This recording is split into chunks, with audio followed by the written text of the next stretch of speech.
ہر مشقت اپنے وقت پر مشقت رہتی ہے. کسی وقت کسی چیز کا انتظام کرنا آپ کے لیے بڑا قابل تکلیف ہوتا ہے، آزمائش والا ہوتا ہے. بعد میں آپ سمجھتے ہیں کہ یہ تو کوئی مسئلہ ہی نہیں تھا. اللہ نے انسان کو مشقت، ہم نہ سکون ڈھونڈتے ہیں، بس ٹھیک ہے گھر بن گیا، بس ٹھیک ہے اب میں نے بچے پال لیے، بس ٹھیک ہے. او بھائی تو نے آگے بڑھنا ہے، تو نے مشقت کرنی ہے، جد و جہد میں رہنا ہے. وقت فرصت ہے کہاں، کام ابھی باقی ہے، نور توحید کا اتمام ابھی باقی ہے. یاد رکھیں اگر آج جوانی ہے تو بڑھاپا آئے گا. آج اگر صحت بالکل ٹھیک ہے تو آہستہ آہستہ خدا نخواستہ قوا اور اعصاب کمزور ہونے لگتے ہیں. ہمیں نا ذہنی طور پر تیار رہنا ہے. لوگ کہتے ہیں جناب پتہ نہیں میں بڑا پریشان ہوں، ایک مشکل ختم ہوتی ہے دوسری شروع ہو جاتی ہے. میں نے کہا یہ مشکل نہیں، یہی تو مزہ ہے زندگی کا. اللہ کہتا ہے میں نے تجھے مشقت میں پیدا کیا ہے اور تو کہتا ہے کہ آسانی ہو جائے. اب یہ تو نہیں نہ ہوگا، جس نے جیسا پیدا کیا ہے بات تو اس قادر مطلق کی چلے گی، تیری نہیں چلے گی جب اس نے پیدا ہی مشقت میں کیا ہے. حضرت زید بن ارقم رضی اللہ تعالیٰ عنہ بیمار تھے. یہ ذرا بات سننا میرے کریم کی. اللہ کے پیارے حبیب علیہ السلام تیمارداری کے لیے تشریف لے گئے تو حضور سید عالم علیہ السلام نے جا کر جناب زید بن ارقم کی طبیعت کو دیکھا تو کمزوری تھی اور وہ پریشان بھی تھے. تو حضور علیہ الصلوۃ والسلام کو اللہ تعالیٰ نے غیب کے خزانوں کی کنجیاں عطا فرمائی ہیں. قریب مسکرا کے فرمانے لگے زید اس بیماری سے پریشان نہ ہو، اس سے تو آپ نے ٹھیک ہو جانا ہے. اس روایت پر خاص غور کرنا کیا کہہ رہا ہوں. فرمایا اس سے آپ نے پریشان نہیں ہونا، اس سے تو آپ نے ٹھیک ہو جانا ہے، مسئلہ ہی نہیں. ہاں اس کے بعد ایک وقت آئے گا آپ کی آنکھوں کی بینائی رخصت ہو جائے گی اور عمر بھی آپ کی لمبی ہوگی. یعنی ایک بڑھاپا، ایک نظر چلی جائے گی. اب آپ یہاں غور کریں سرکار تربیت کیا کر رہے ہیں. حضور فرما رہے ہیں یہ جو مشکل ہے یہ تو گزرنے والی ہے، اس کے بعد جو مشکل آنے والی ہے وہ اس سے بڑی ہے. فرمایا زید اس کے بعد آپ کی بینائی چلی جائے گی اور عمر بھی لمبی ہوگی، تو بتائیے اس وقت کیا کریں گے. تو حضرت زید بن ارقم رضی اللہ تعالیٰ عنہ عرض کرنے لگے یا رسول اللہ میں اللہ کی رضا پر ثواب کی نیت سے صبر کروں گا. مانا کیا ہے، دکھ قبول محمد بخشا راضی رہن پیارے. ٹھیک ہے اگر بینائی جائے گی اور بڑھاپا آئے گا تو قبول کریں گے، رب کی رضا کے لیے ثواب کی نیت سے صبر کریں گے. ایسے بھی کبھی دنیا میں میدان لگتے ہوں گے کہ بیماری آئے گی، بتایا جا رہا ہے اور پوچھا جا رہا ہے کہ تو کیا کرے گا، تو بتا رہے یا رسول اللہ صبر کروں گا، تو نتیجہ بھی وہی بیان ہو رہا ہے. یعنی سارا سودا نقد و نقد. اسی وقت ہتھیلی پہ سرسوں جم رہی ہے. حضور نے فرمایا کیا کرو گے؟ یا رسول اللہ صبر کروں گا اللہ کی رضا کے لیے ثواب کی نیت سے. تو حضور فرمانے لگے اگر تو صبر کرے گا تو پھر نتیجہ سن، اللہ تجھ سے حساب نہیں لے گا، بغیر حساب ہی جنت عطا کر دے گا. وہ میرے بھائی ایک مشکل سے آپ گزر گئے، اب آپ کو اگلی مشکل کے لیے تیار رہنا ہے. ذہن بناؤ یار، طبیعت بناؤ، آگے بڑھنا ہے، مشقت کرنی ہے، نیند تھوڑی کم لینی ہے، زبان کے ذائقے مزے کے کھانے تھوڑے کم کرنے. ہم نے اپنی مرضی سے وہ لیٹے ہیں، وہ آرام کر رہے ہیں، اس سے تھوڑا اٹھ کر سوچنا. امام علی مقام کا پیغام یہ ہے کہ تو بڑا تب بنے گا جب تیری زندگی محنت والی، کوشش والی، جد و جہد والی ہوگی. اور پھر اس کے بعد کیا کرنا ہے؟ ایک کوشش کرنی ہے. اس کے بعد اگلا کام یہ ہے کہ جہاں رب رکھے نا وہاں رہنا بھی ہے، اس کی رضا پہ. جب آپ مسلمان ہوتے ہیں نا، کلمہ پڑھتے ہیں تو ہم اعلان کرتے ہیں آج کے بعد فیصلے میرے نہیں چلیں گے، فیصلے اللہ کے چلیں گے. لیکن پریشانی پتہ کب ہوتی ہے؟ جب ہم فیصلہ اپنی مرضی کا مانگتے ہیں. وہ بھائی جب تو مالک کا غلام ہے، بندہ ہے، تو پھر دکھ کس چیز کا نام ہے؟ کسی درویش نے کہا تھا دکھ کس چیز کا نام ہے کہ اللہ کی مرضی اور ہے اور تیرا ارادہ اور ہے. تو کہتا ہے بات اس طرح بنے جس طرح میں چاہتا ہوں، اور رب کہتا ہے نہیں میں نے فیصلہ کر لیا ہے. پھر تو دکھی ہوتا ہے سکھی بلا کون ہوتا ہے؟ جو رب کر دے وہ کہے بالکل ٹھیک ہے، وہ کہے بالکل. اور قرآن مجید نے اسے بیان کیا، رضی اللہ عنہم ورضوا عنہ. یہ کربلا کا دوسرا پہلو، ایک پہلو مشقت جد و جہد، ایک پہلو یہ کہ رضی اللہ عنہم ورضوا عنہ. اللہ کہتا ہے میرے بندوں کی شان یہ ہے کہ اللہ ان سے راضی ہے اور وہ اللہ سے راضی ہے. اللہ ان سے راضی ہے اور وہ بھی راضی ہے اللہ سے. اللہ نے جہاں رکھا ہے وہ اللہ سے. ایک پہلو یہ ہے کہ اللہ راضی ہو جائے، ایک پہلو یہ ہے کہ بندہ راضی ہو جائے. رب فرماتا ہے ذالک الفوز العظیم، وہ اللہ سے راضی، اللہ ان سے راضی. یہ بہت بڑی کامیابی ہے. امام محمد غزالی رحمۃ اللہ علیہ سے کسی نے کہا تھا زیادہ مشکل کیا ہے، اللہ کا راضی ہونا کہ بندے کا؟ تو امام صاحب فرمانے لگے رب تو مہربان ہی بڑا ہے، بڑی جلدی راضی ہو جاتا ہے. دو صرف آنسو بہائے سچی توبہ کے مالک راضی ہے. کسی غریب کی مدد کر دے اخلاص سے اللہ راضی ہے. اللہ تو جلدی راضی ہو جاتا ہے، مشکل یہ ہے کہ بندہ نہیں راضی ہوتا. یہ اس نے ہر روز ایک نئی امید لگائی ہوئی ہے، ہر روز اس کا نیا رنگ ہے. یہ راضی نہیں ہوتا. حضرت موسیٰ علیہ السلام نے اللہ کی بارگاہ میں عرض کی، مالک میری قوم یہ عرض کرتی ہے کہ تو بتا تو ہم سے کیسے راضی ہوگا. حضرت موسیٰ اپنی قوم کی عرض لے کر مالک کی بارگاہ میں کوہ طور پہ حاضر ہے.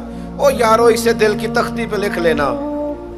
عرض کی مالک میری قوم کہتی ہے رب کریم کے حضور عرض کرے کہ ہمیں بتائے ہمارا رب ہم سے کیسے راضی ہوگا.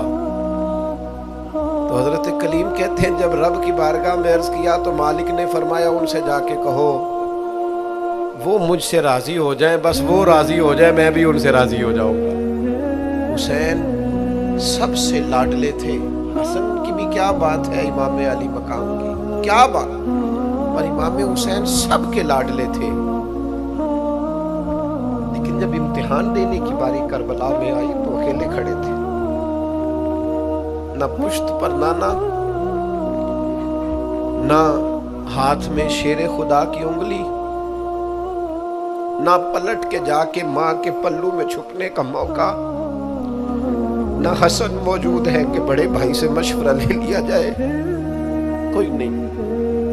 یہ کون ہے اٹا ہوا غبار میں اٹا ہوا؟ یہ نبی کا نور عین ہے، یہ بالیقین حسین ہے اکیلے. اور باقی جتنے تھے وہ سارے چھوٹے تھے. بڑا مشکل کام ہو جاتا ہے جب آپ سب سے بڑے ہو جائیں اور صرف آپ کو تسلی دینی ہے، صرف آپ کو دوسروں کو سنبھالنا ہے. وہ بڑا مشکل مرحلہ ہوتا ہے. لیکن امام حسین نے اس مشکل مرحلے کو اس طرح گزارا کہ وہ بڑے تھے نا. بس اتنا کہوں گا کہ حسین وہاں پر شکر کرتے تھے جہاں پر صبر مشکل تھا، وہاں پر شکر کرتے تھے جہاں پر صبر مشکل تھا. جہاں صبر مشکل سے ہوتا ہے وہ وہاں گردن جھکا کے کہتے تھے آمنا وصدقنا، ٹھیک ہے دکھ قبول محمد بخشا، بس راضی رہن پیارے.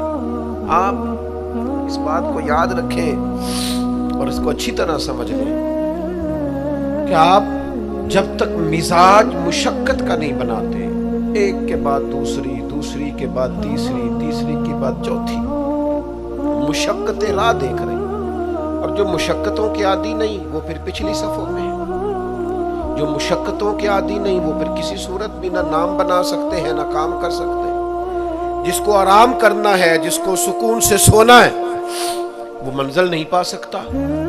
آپ کو آگے بڑھنا ہے، آپ کو جد و جہد کرنی ہے، آپ کو کوشش کرنی ہے، آپ کو باہمت رہنا ہے. حضرت سیدنا عبداللہ ابن عمر رضی اللہ تعالیٰ عنہ کا صاحبزادہ بڑا سخت علیل ہو گیا. بچے بیمار ہو جائے تو تکلیف بڑی ہوتی ہے انسان کی طبیعت کو. حضرت عبداللہ ابن عمر کے بیٹے بڑے سخت علیل ہو گئے. جناب عبداللہ ابن عمر بڑے پریشان ہیں، کبھی ادھر جاتے ہیں کبھی ادھر جاتے ہیں، اس حکیم کے پاس اس طبیب، سخت پریشان. آپ کے دوست احباب دیکھتے کہ حضرت عبداللہ ابن عمر بڑے